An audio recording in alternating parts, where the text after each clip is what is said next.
Thank you all for coming on this nice Saturday afternoon when you could be outside, but we won't keep you too long.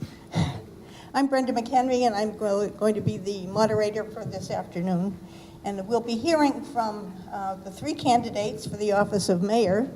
Then we'll take a short break, and we'll hear from the 5 candidates for city council. As you just heard, this afternoon is sponsored by the Gilroy AAUW and the League of Women Voters of San Jose, Santa Clara, which includes Gilroy, Morgan Hill, and Milpitas, as well as some unincorporated places as well. A little bit about the League of Women Voters. The League has been around for about 90 years now. It was formed just after the passage of the women's suffrage in 1921. It's nonpartisan and does not support or oppose candidates for any office. We are political. We support specific issues after intensive study. And membership is open to anyone of voting age. One of the services that we do for voters is to produce candidate forms, such as this one. Here's the outline of today's discussion. We expect to last about an hour, perhaps a little less, so that we can make for this one, so that we can make a transition to the next one. The candidates will make an opening statement of 1 minute each. And then the questions will come from the audience in written form. We have a number of them already, and there are cards to write your questions on. If you have a question card, wave it around so someone can come and pick it up from you. The questions will be screened for relevancy and for duplication. All questions will be asked of each candidate. There is 1 minute to answer, and we will rotate the order in which they're answered, so nobody gets to go first all the time. Each candidate has a green rebuttal card, which they may use one time for a 30-second rebuttal for any question that they feel needs more information. And then we'll conclude with a 30-second closing statement from each candidate. So let's begin. We've drawn lots to see who goes first, and Don Gage is the first speaker. 1 minute. Good afternoon. My name is Don Gage. I want to thank you all for coming today. I'm a native Gilroyan and have lived here all my life, attended all of the Gilroy schools. During that time, I've really tried to be an ambassador for the city of Gilroy, bringing needed services to this community, like the youth center, getting the courthouse built in Morgan Hill so people here didn't have to travel to San Jose. The Gilroy Youth Center was very important at the time. Also, the Gilroy Clinic was brought to here. Transportation, and I'm very concerned about the environment and spent the last 10 years working on the Habitat Conservation Plan and other environmental issues to keep our community safe. In the last 2 years, I've been with the Water District in trying to provide flood control, environmental stewardship, and also clean, safe water for all the trip. So thank you again. Thank the AAUW and the League of California Women Voters for having us. Thank you. Thank you. Our next speaker is Mr. Arellano. Thank you very much for everyone for being here. My name is Dr. Peter Arellano. I was born and raised in Gilroy and went off to college after graduating Gavilan College here. Finished my career at Stanford University Medical School, and after finishing my residency, came back to raise my family in Gilroy. Gilroy is important to me and has been important to me for many years before I returned. I wanted to raise my kids here. And my 2 daughters graduated from Gilroy High School and went on to attend and graduate Princeton University. I became involved in Gilroy in many aspects, as a volunteer and now serving the 3rd term of being your city council person.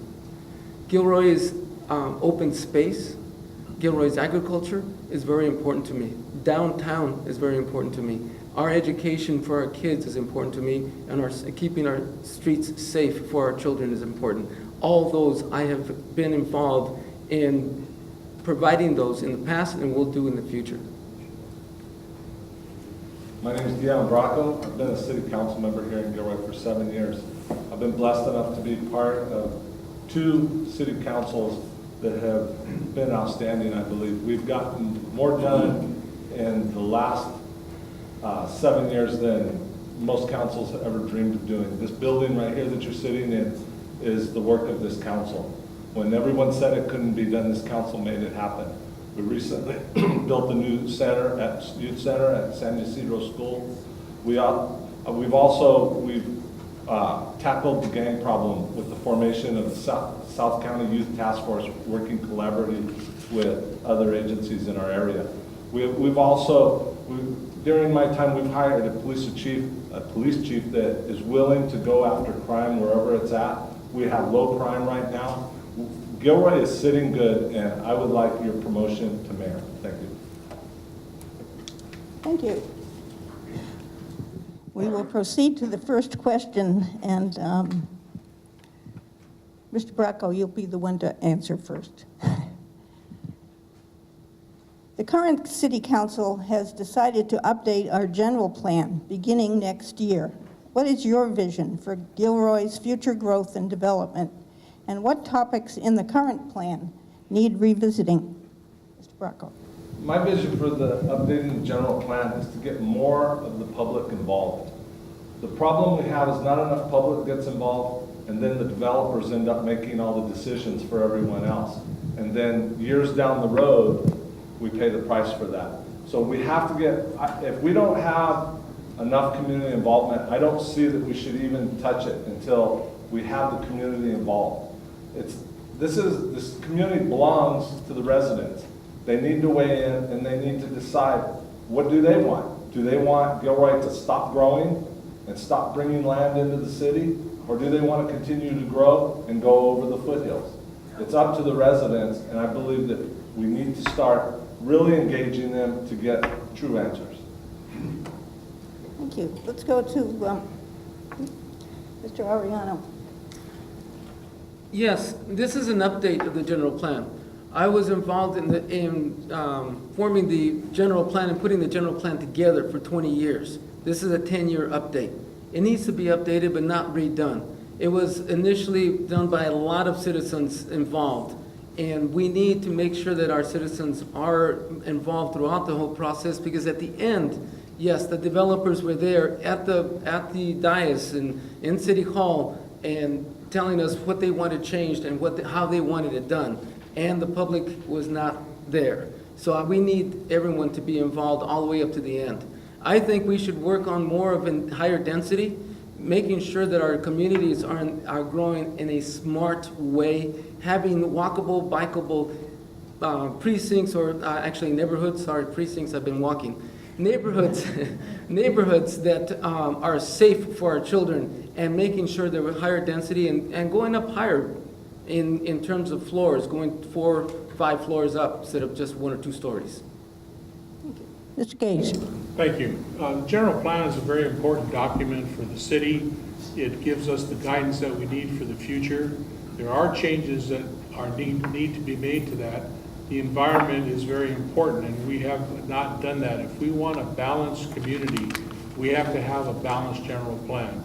So we not only have single family homes, but we also have multi-family homes that are affordable for people within our community. The general plan is general, and therefore should be updated on occasion depending what we want for this community. The most important thing about the general plan, it's a community plan. It's not a city council plan, it's not an administrative plan, it's a community plan. So it's extremely important that all of the community get involved in their community in the general plan, so we know what it is you want, and as a council we can execute that. Thank you. Thank you. Our next question, we'll start with you, Mr. Arellano, with the answer. City government is all about setting priorities for the city budget. You've all had experience with corporate or municipal budgets. What would your top 3 priorities be for city spending? My top 3 is our Parks and Rec, working, second, with the education, working with our schools, continuing to improve our schools, and making sure that we provide safe streets for our children and for all people, just so they can walk through the neighborhoods and not be afraid. And that's what I would spend the money on, and that's my 3 priorities. Thank you. Mr. Bracco, let's go to you. My top 3 priorities, number 1 is public safety. It's like our insurance policy. We have to pay it. We need to try to get it down to a more manageable amount, but that's always has to be our number 1 priority. My other priorities are the homeless and the youth of our community and the seniors. There's a huge disconnect. We see homeless people roaming our streets. If you have homeless people roaming your streets, pushing their shopping cart, it's very hard to ask a business to relocate to our city when they see how they treat how we treat those less fortunate in our community. So those are a few of the things I really want to see done. I want to continue with our youth, with our South County Youth Task Force that we just started. And this is a real way to get to kids when they're young, when they're still in school, before they enter a gang, and turn them around, and it can be done. Thank you. Mr. Gage? It's extremely important that we keep this city in sound fiscal accountability. Without doing that, the priorities will mean nothing, because as we prioritize things, it's based on the amount of money we have to spend throughout the community. I truly believe that by having a balanced budget every year, by having a reserve, that we protect this community, and that will enable us to do the things that we want to do for the community. We need to help businesses grow, create jobs, and create the economy that we need. We are fortunate to be a crossroads and have things here that we would like people to come to and visit, because visiting here means they spend their money and then they leave. So we need to provide the services to this community as a priority. We need to be fiscally sound, and we need to look at each one of the priorities that we have and execute those to their fullest extent. Thank you. Our next question, I'm going to make you keep talking, Mr. Gage. The next question is, what's your vision for Gilroy's downtown? What should be done with the historic unreinforced masonry buildings, and what use should we make of the old city hall? Mr. Gage, we'll start with you. The downtown is really a hub of any community. When people come into a community, they need a place to go to focus, and that's the downtown. The reinforced masonry buildings either need to be repaired or taken down, and then we need to utilize those to improve the business climate there so that people are attracted to the community. We need a theme for the downtown to bring people here. We have wineries, we have the garlic community here, we have agriculture, and we need to promote that to bring people to our community so that they can enjoy the same thing that we enjoy. We have historical buildings. We should put ordinances in place to protect those buildings because that is our past, and that leads us to our future. Thank you. Thank you. Mr. Arellano, I'll let you answer next. The downtown has been a priority of mine since I became a city council person. We have been working on downtown for many years. We straightened out the street. We did the sidewalks. We did the lights. We have put in a lot of stimulus to have people build downtown and bring their businesses downtown. We had some new buildings go downtown that started looking good, and then the economy hit. It slowed us down, stopped us, as a matter of fact.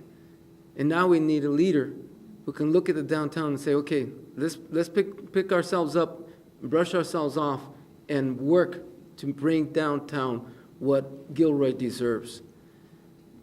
And one of the things that I will do is work hard with the property owners and business owners to develop downtown so people in all parts of our community can come down and enjoy a downtown that they are proud of, not that they are ashamed of.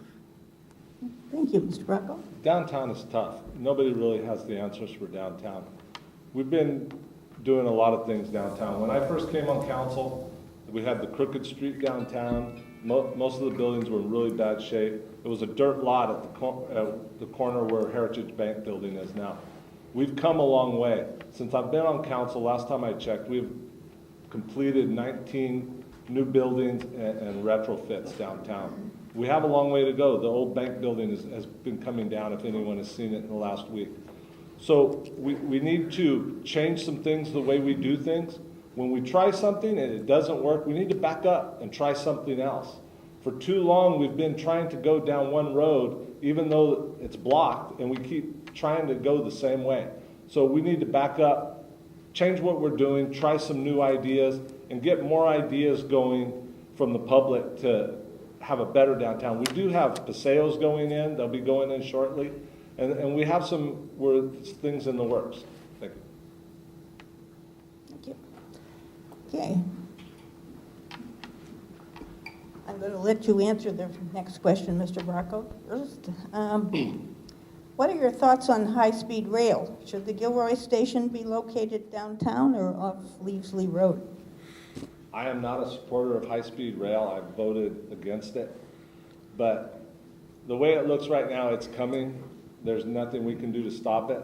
I believe the state's already made up their mind which route they're going to take. It would be nice if they would just tell us, instead of coming into town with their dog and pony show, to make everybody feel like they're involved in making the decision. I believe it should be outside of Gilroy. When you look at the high-speed rail and try to imagine a train going 195 miles an hour through the downtown, every 10 minutes one will go through. I don't even believe the old buildings would be able to sustain the impact of the sound waves coming from those trains. And if you sit at 5th Street Coffee and try to imagine right there on Railroad Street, this 60-foot elevated track with these trains going by every 10 minutes, it's pretty hard to imagine. I think it would really work outside past the outlets with a train station out there. Thank you. Thank you. Mr. Gage, how about you? I'm very much in support of the high-speed rail. In the future, the population in California is scheduled to double by 2050. That means there'll be over 70 million people in the state. We're going to have to be able to move people to their jobs, back and forth to their homes. If it goes through the downtown, 150 feet of each side will be right-of-way for that, which means there won't be a downtown. So we need to move it out to Leavesley, next to the creek out there, and you have room for your parking, you have room to get people in and out of there, and it won't be a hazard to the folks that live within the community. In the future, the San Jose airport will be larger and have more capacity than San Francisco and Oakland combined. And that's the only place that we have the ability to increase travel. We won't be able to use the freeways anymore when all these people move in here because they'll be blocked like they were several years ago. Thank you. Mr. Arellano? I'm in favor of the high-speed rail. California's continuing to grow. The population is growing. We need to move people, and we need to move people efficiently and rapidly. Our freeways are being impacted now with the many cars we have. Just go down just from here to San Jose, and you'll stop in Morgan Hill, and it's like a parking lot in the morning trying to commute up there. So yes, we need high-speed rail. Now, think about what's happened to downtown Gilroy. I was here when downtown Gilroy was a lively place. You go down there and there are many stores. A lot of people look at the outlets and look at the big box stores that we've built out in the outside of Gilroy that basically killed downtown Gilroy. We're talking about reviving downtown Gilroy. You put the high-speed rail outside of downtown Gilroy, you might as well forget downtown Gilroy. A high-speed rail station is going to attract hotels, attract commercial buildings, attract all kinds of businesses, and everybody's going to be going around the high-speed rail outside. So let's bring it in downtown. Thank you. Our next question, and we'll start with you, Mr. Arellano. What is the purpose of Gilroy's residential development ordinance, and should it be revised? Why or why not? Gilroy is a controlled growth city. The residential developments ordinance is for that purpose. It tells it tells the developers how much, or it tells actually the whole city on how much we're going to grow, how many houses are allowed every year to be built, and that helps us to plan for the future, because we need to know how many homes are going to be built, how many people are going to come into the city, so we can start planning for police and fire and parks and rec. Because if we don't have that planning ability for the future, and then we can have an expansion of growth in 1 year and not be able to provide the services we need for those people. So that's what the RDO is for. Does it need to be revamped or looked at? I think it needs to be looked at and adjusted because of the recent downturn in construction of homes. But that's going to start picking up, and we need to be ready for the future, and that's what I'm looking at, is making sure that the RDO is looked at and updated. Thank you. Mr. Bracco, let's go to you. Yes, we need to go and look at the RDO.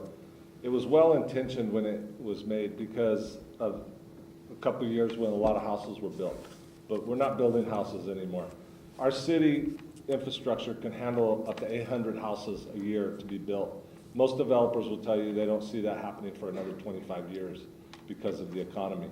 So we do need to look at it, because one of the real problems that we have big developers that have tied up all the units, and small guys can't get them. We've had to turn down apartment complexes that we need because there's no RDOs available. So we need to go in and look at it, make some adjustments, and figure out a better way to allocate these units.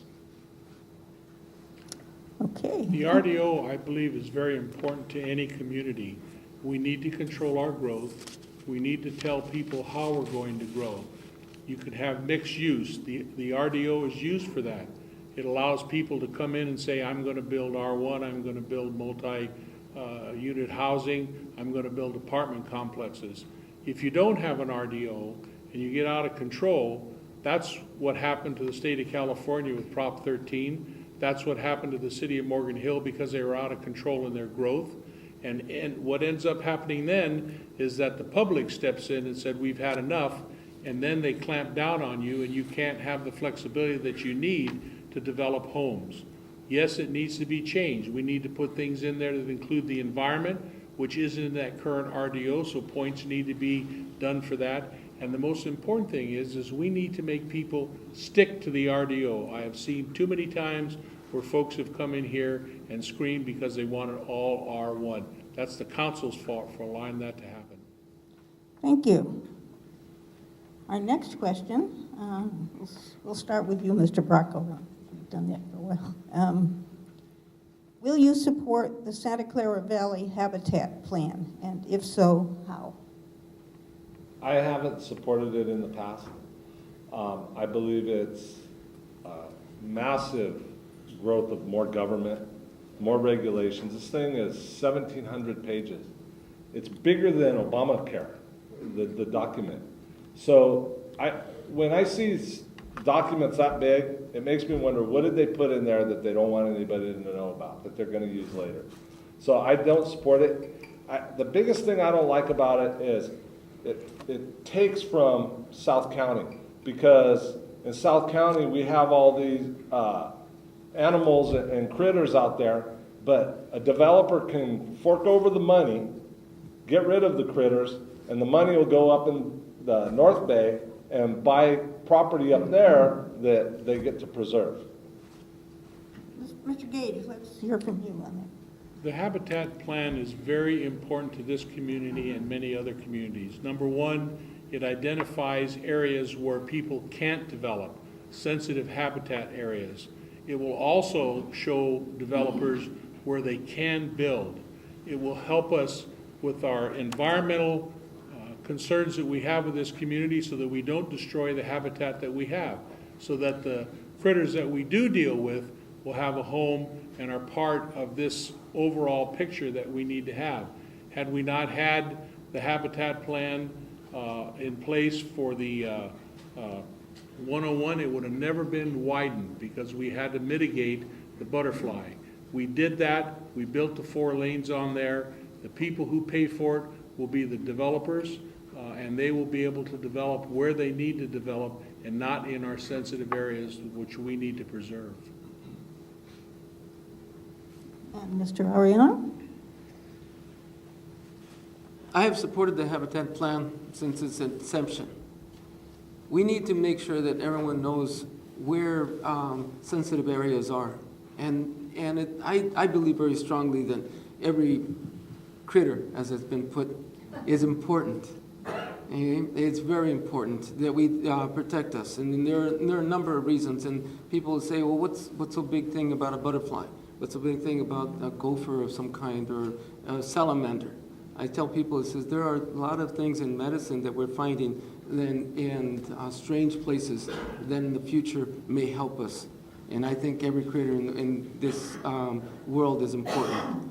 That is why, with my belief, that's why I've been supported by the Sierra Club and the Committee for Green Foothills. They have supported me and endorsed me in this campaign because I very strongly believe that the environment is important to us, the whole South County, because of where we live. We love these open hillsides and we love our farmland. So thank you. Thank you. Let's move from critters to kids. How can the City Council improve its communication or support with the Gilroy Unified School District? Let's start with you, Mr. Gage.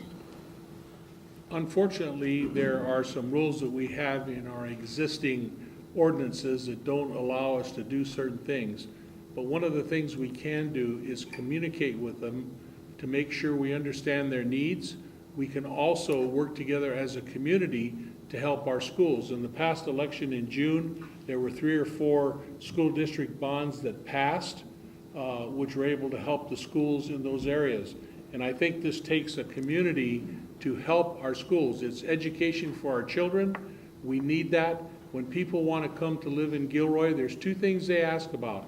Number 1 is what's the quality of the schools, and number 2, what's the crime rate? And we need to be very close attention to both those items, or we're not going to have people moving down to Gilroy to move their businesses, which is very essential to us, and they just won't come here.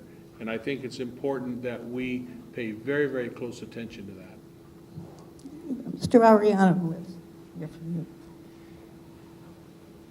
Schools, schools, schools. Everyone thinks that they're very important, and for a number of reasons. We want businesses to come down to Gilroy and set up shop here. And the first thing they do is look at and ask, how are your schools? It says, you buy a house. And the first thing you ask, how are the neighborhood schools? And if you're looking at having your house value go up, it says, just look at the school around you. And if it's a good school, your value goes up.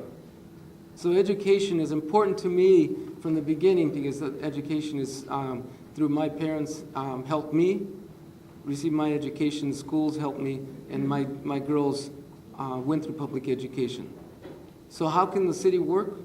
Collaboratively.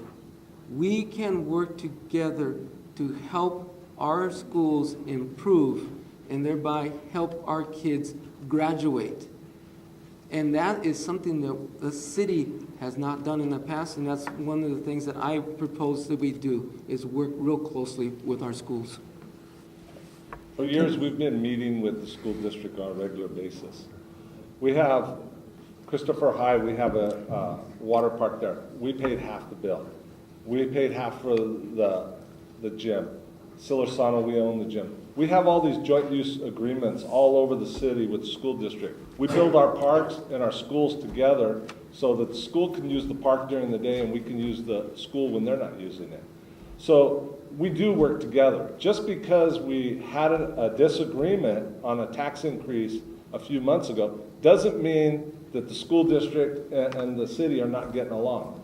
Our city administrator and the superintendent, they meet weekly and they have in-depth meetings. So we do work together, but we're not always going to agree because the city and the school district are 2 separate entities. The voters vote trustees to run the school district and council members to run the city. And we can work together, but we're not supposed to be in each other's business. That's the way that the citizens want it. Thank you. Okay, next question. And who should we start with? How about Mr. Bracco? You can.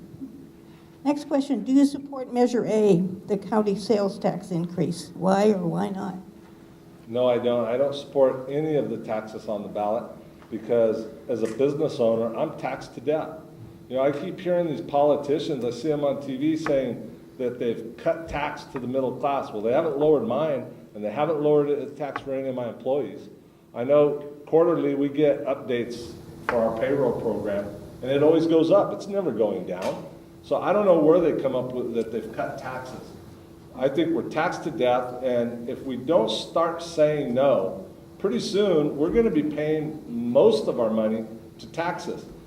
I just bought a new piece of equipment, and I paid $12,000 in tax on that truck. My tires, when I buy tires, a set of tires, I spend a few $100s of it is just on state and federal tax. So on fuel, most people don't realize on a gallon of fuel, they're paying like 80 cents of it is tax. And for me, in the trucking industry, it's over $1. Thank you. Mr. Gage, can we go to you? Yeah, thank you. The county provides many services that most people don't even realize they have. All of the social services, all of the health, mental health, all those are paid for by the county for this city here. The important thing about that particular tax is that you as a community get to vote on it. And as long as you have your say, that's the thing that should be put in there for them. The economy is getting better for the county. They, at this point in time, are seeing an increase in home sales, and that's where they get their money from, is property transfer.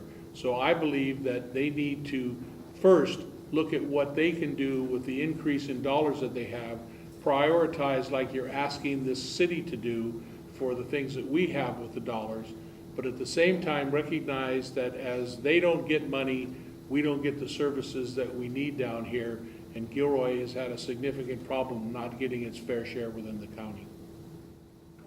And Mr. Arellano?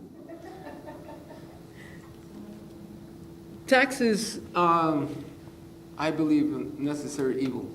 We get a lot of things from our taxes, and not only just do we provide the streets and we provide fire and police protection, we have parks and rec, but also too the county has provides us with a hospital and mental health and public health. Public health has been important, so that's what our taxes pay. Now, in terms of you deciding if this tax is worth it, I think that's what you need to do is look at it. We're all individuals. We all look at it. I need to look at my pocketbook. I know how much taxes I pay. I know how much I make and how much taxes I pay. And some of those taxes are very much necessary and needed. Some of them, I'm going to have to give second thoughts. So for me to look at that tax and say, is it needed now? And right now I'm saying yes, but I'm not steadfastly saying that that's the way I'm going to vote. Thank you. Actually, I'm going to ask you to answer the next question first, too. It was mentioned that Gilroy needs to stay fiscally sound. How does Gilroy's finances currently look, and what needs to be done, and what's the best way to do it? Does this mean property tax increases? Mr. Arellano, I'm going to start with you. The current city council has gone through the last 5 years, 6 years through, since 2006 through, how would you call it, a significant economic downturn, just like everybody else, and we had to make some very sensitive, important decisions on improving or keeping our city solvent. We made those decisions with a heavy heart, with an open mind, and working with our employees and understanding that our city and our citizens still needed to have service. We have come out of that recession. Our outlets have shown to be recession resistant. They have bounced back. They are providing us with more tax money than what they had before 2006, or they're coming about to that level before 2006. So we need to continue looking at that and making sure that our books are balanced. Thank you. Mr. Bracco. We have to have a balanced budget. This council has balanced the budget, and we have to keep it balanced. If we want to spend some money on something, we have to go back to the budget and find out where we're going to cut something out. It just comes down to that. You know, we have to keep our revenue and our expenditures in line, and that's what we've done. So if a council member brings something forward, they want to spend $300,000 on something, it needs to wait until we work on the budget, goes through at budget time, put it in there, but either some new income has to come in, or you got to take something out of the budget. Because I don't believe in going and asking the voters for more money because you don't want to cut some of the stuff that you need to cut. And we really have to pay attention to when we're asked for money. You know, recently we had this pool thing, you know, and just, oh yeah, it sounds good, let's just approve it. We've got to look and see, do we have the money? Is something coming in? Thank you. Okay, and this When I one. left, Yes, Mr. Gage, I'm sorry, I did not intend to cut you off. that's all right, as long as you don't start the clock yet. Nope. Okay. When I left the city for the Board of Supervisors, this city had a balanced budget. It was in the black. There was $30 million in our reserves. We went through hard economic times, and we made some necessary cuts in this city. We've had a balanced budget for the last 4 years, and in looking at the budget, it looks like the next 2 years we will have a balanced budget. As things start to improve, we need to start restoring some of the services that we took away. It's extremely important. Public safety is the #1 issue for this community because we need to keep the citizens safe. We need to make sure that when you come to City Hall and need service, there's someone there to help you. So we need to look at that. We need to prioritize how we're going to start doing that, but yet at the same time, we still need to keep control of the expenses like the benefits that we have, retirement systems, etc. Thank you. This is going to be our last question before we go to the closing statements, and we'll start with Mr. Bracco. The question is, why did you decide to run for mayor of Gilroy? I've been on the council for 7 years, and I think Gilroy needs to go in a different direction. I think we need a strong mayor and council that sets a stage, that lets the staff of the city know that they're in charge and they work for the council. For far too long, I think mayors in the city have just been led around by the city manager. They've been told what to do, they set the agenda, and so we don't have a strong council and mayor. So I believe by having a strong council and mayor, you'll see the change at City Hall that year after year, for generations now, people have been saying that we need. We hear stories all the time. People call us, they've been down at City Hall, and they just hit a brick wall. And the council has set the stage. They've said, we want this done, we want it to move forward, make it move forward smoothly, and it doesn't. So there needs to be a change at City Hall. Mr. Gage? The reason that I chose to run for the city, for mayor of this city, was that the population of people have come to me and said, could you please come back to our city? We need leadership, we need guidance, we need transparency, we need honesty and integrity. We need to work hard, but we need to get this city back on track. It's up to the city council and the mayor to make sure that they review everything that's put in front of them by staff, and that's where they exercise their power. If they haven't done that and they allow it to be run over by a city administrator, who, by the way, works for the city council, then it's not the city's fault. It is it's the council's fault. If they do not set the direction, then the administration is going to set the direction for them, because we need to keep moving for this city. So I look forward to leading this community again to get us back on track and use the experience that I have to do that. Thank you. Mr. Arellano. After serving the city as a city council person, many people came before me and asked me if I could run. Because of my honesty and integrity, they said we need somebody up there who's a leader, who can look for the future. And I believe that's what it is to somebody who can, and that's why I want to run for the mayor, is not just to take care of us now, but to look at us and look at our kids and make sure that this city is going to do something and be someone for our kids to come back and live here and work here. It says, one of the things that I recall reading, and it's in my literature, it says, in all the deliberations, we must consider the impact of our decision on the next 7 generations. And I believe that's what a mayor does, is help the city council make sure that the decisions we make are the good decisions for not just part of the city, but the whole city. Everyone who votes or who does not vote, we need to make sure that our kids are safe. Thank you. We'll move to the closing statements, which are 30 seconds each, and we'll start in reverse order from our opening statements, and that means, Mr. Bracco, you go first. I ask for your vote for mayor because I want to keep the city going forward. I want to see it improve. I want to see it go into the future. In the last 7 years, you can look at our record. We've done very well. Working with council members Dion and Tucker, we formed a subcommittee that worked on this building with the contractors because we gave our word when we put the ballot measure on the ballot that we would not waste the money that the voters gave us. And we came in under budget and ahead of schedule on this library. So I have shown that I'm fiscally responsible. I'm the only one in this race that actually has ever had to be responsible for a payroll. I started Bracco's Towing in Gilroy over 20 years ago. We operate in 3 cities now.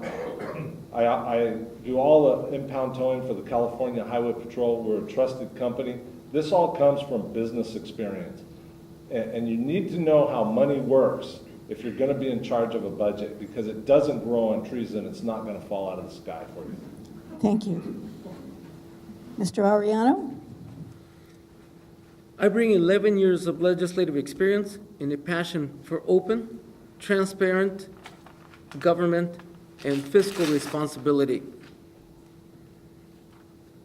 I have a devotion on preserving the health and improving the lives of all Gilroyans. I am qualified to understand the impact of policy decisions in our community. Those decisions I do not take lightly. I have worked hard for our parks and developing our parks, improving our parks, building this library. Not only voted and supported for it, but I walked neighborhoods asking you to vote for it.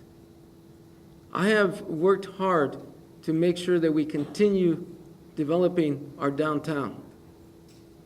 And I have been working hard to make sure that our schools continue to improve for our kids and for our future. I respectfully ask for your vote. Thank you. Mr. Gage?